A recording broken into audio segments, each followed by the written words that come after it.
On estime que jusqu'à la moitié des chiens domestiques souffriraient d'un trouble émotionnel comme l'anxiété ou la dépression. Cela peut venir de facteurs génétiques, certaines races étant plus sensibles que d'autres, mais aussi d'un foyer instable ou d'un passé difficile, entre autres causes. C'est assez effrayant de penser qu'il y a de fortes chances que votre chien souffre peut-être en silence, sans que vous vous en rendiez compte. Ils ne peuvent pas vous dire ce qui ne va pas. Alors comment les aider? Et comment savoir qu'ils ont besoin d'aide, tout simplement? Dans cette vidéo, on va passer en revue 8 signes à surveiller si vous pensez que votre chien est malheureux, ainsi que 4 façons de les aider à aller mieux. Observez leur comportement en votre présence. Une étude qui s'est penchée sur le lien entre la personnalité des propriétaires de chiens, évalués par des tests de personnalité, et le comportement de leurs compagnons a révélé que les personnes ayant des traits de personnalité anxieux avaient souvent des chiens présentant eux aussi des signes d'anxiété. À l'inverse, les personnes confiantes avaient tendance à avoir des chiens affichant de l'assurance. Cette étude illustre à quel point le lien entre un chien et son humain est fort et profond. Si votre chien est malheureux, le premier signe qui apparaîtra, c'est un changement dans sa façon d'être avec vous. Est-ce qu'il s'éloigne de vous? Ne veut-il plus venir se blottir sur le canapé? Est-ce qu'il semble même sursauter ou se crisper quand vous tentez de le toucher?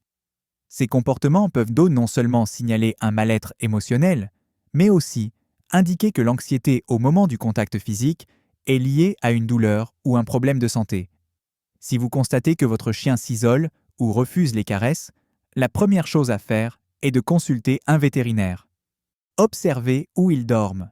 Un chien anxieux peut arrêter de dormir dans votre lit ou sur le canapé à vos côtés et commencer à choisir des endroits plus cachés pour se reposer, comme sous un meuble ou dans un placard. Des endroits où ils se sentent plus en sécurité. Ils peuvent aussi dormir moins que d'habitude, ou au contraire, beaucoup plus. Observez leur queue. La queue d'un chien peut en dire long sur ce qu'il ressente. Lorsqu'elle est bien haute et remue avec énergie, c'est souvent un signe de joie et de confiance.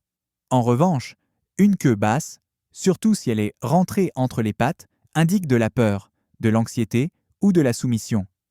Fait intéressant, la direction du mouvement a aussi une signification. Des recherches ont montré qu'un battement vers la droite est souvent associé à des émotions positives, comme la joie ou l'excitation, tandis qu'un mouvement vers la gauche peut refléter du stress ou de l'inquiétude. Si leur queue fait des va-et-vient rapides comme un fouet, cela suggère qu'ils sont très agités, arcs ou sur le qui-vive, peut-être parce qu'ils se sentent menacés, hâte ou mal à l'aise. Si cela se produit chaque fois que vous vous approchez, cela peut vouloir dire qu'ils ont peur de vous et qu'ils essaient de vous tenir à distance. Observez leur comportement à la maison. Quand un chien est stressé, il cherche instinctivement à se sentir de nouveau en sécurité. Et ce qui les rassure le plus, c'est d'être près de leurs humains et dans un environnement familier. Malheureusement pour les maîtres, le stress se manifeste souvent par des comportements gênants, comme mâchouiller des objets ou faire leurs besoins dans la maison. La plupart des chiens d'intérieur peuvent apprendre à adopter des comportements plus adaptés, comme jouer avec leurs jouets ou se reposer à leur place. Mais quand ils sont stressés, ces bonnes habitudes peuvent vite disparaître. Vos chaussures, vos meubles et même vos tapis peuvent en faire les frais. Mâcher est un comportement naturel qui aide à garder leurs dents propres et leur mâchoire solide, mais en période de stress, ce comportement peut devenir excessif. Un autre signe courant d'anxiété chez les chiens est le bâillement fréquent. Même si cela peut sembler bizarre, un chien qui bâille sans être fatigué montre peut-être un malaise. Observez leur réaction face aux autres personnes. Les chiens sont naturellement des animaux sociaux, mais cela ne veut pas dire qu'ils sont à l'aise avec tout le monde. Ils développent des liens très forts avec leurs humains et les membres de leur famille, mais peuvent se montrer méfiants envers les inconnus. Cela dit, si votre chien réagit avec une anxiété extrême chaque fois que vous recevez des invités, ce n'est pas une réaction normale.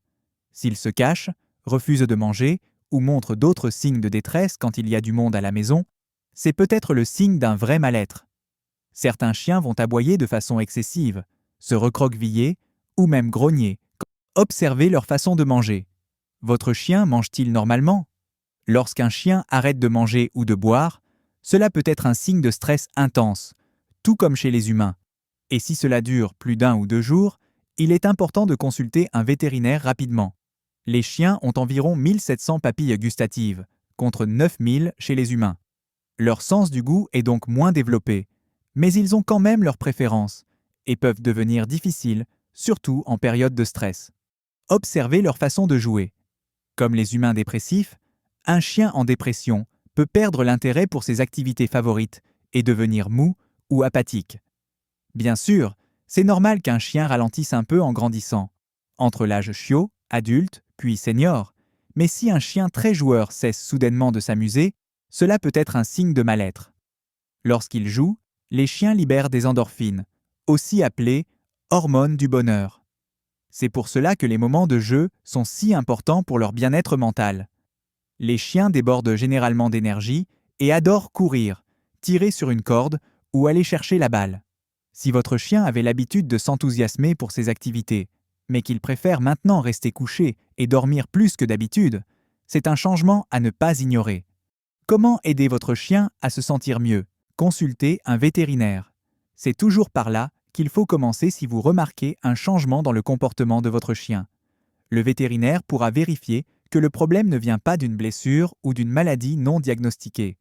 Dans les cas plus graves, où le chien est en bonne santé physique mais montre des signes clairs de troubles mentaux, le vétérinaire peut prescrire un traitement, exactement comme le ferait un médecin pour un humain en souffrance psychologique. Adaptez votre routine. Les chiens comptent sur leurs humains pour se sentir en sécurité. Si vous quittez la maison à des heures imprévisibles ou changez constamment vos habitudes, cela peut les stresser. Ils seront aussi anxieux si vous êtes absent trop souvent, car les chiens n'aiment pas rester seuls trop longtemps. Essayez d'instaurer chaque jour un moment bien défini à consacrer à votre chien. Essayez des remèdes naturels. Beaucoup de gens utilisent des tisanes ou des bougies parfumées pour se détendre. Mais attention, ces produits sont conçus pour les humains, et vous ne devez jamais les utiliser sur votre chien. Au mieux, cela n'aura aucun effet. Au pire, cela pourrait les rendre malades. Heureusement, il existe des équivalents adaptés aux chiens. Par exemple, les diffuseurs de phéromones se branchent sur une prise murale et libèrent une odeur qui imite celle qu'un chien utilise pour marquer son territoire. Rassurez-vous, vous ne devriez rien sentir. Cela les aide à se sentir en sécurité. Il existe aussi des friandises apaisantes qui peuvent avoir un effet relaxant. Occupez-les. L'ennui peut rendre les chiens anxieux ou déprimés, surtout ceux qui vivent principalement en intérieur et qui ont besoin de plus de stimulation. Si votre chien manque un peu de distraction, pensez à lui proposer de nouveaux jouets. Vous pouvez aussi lui aménager plus d'espace pour jouer ou même ajouter un tapis chauffant pour ses moments de repos. Cela peut vraiment faire la différence.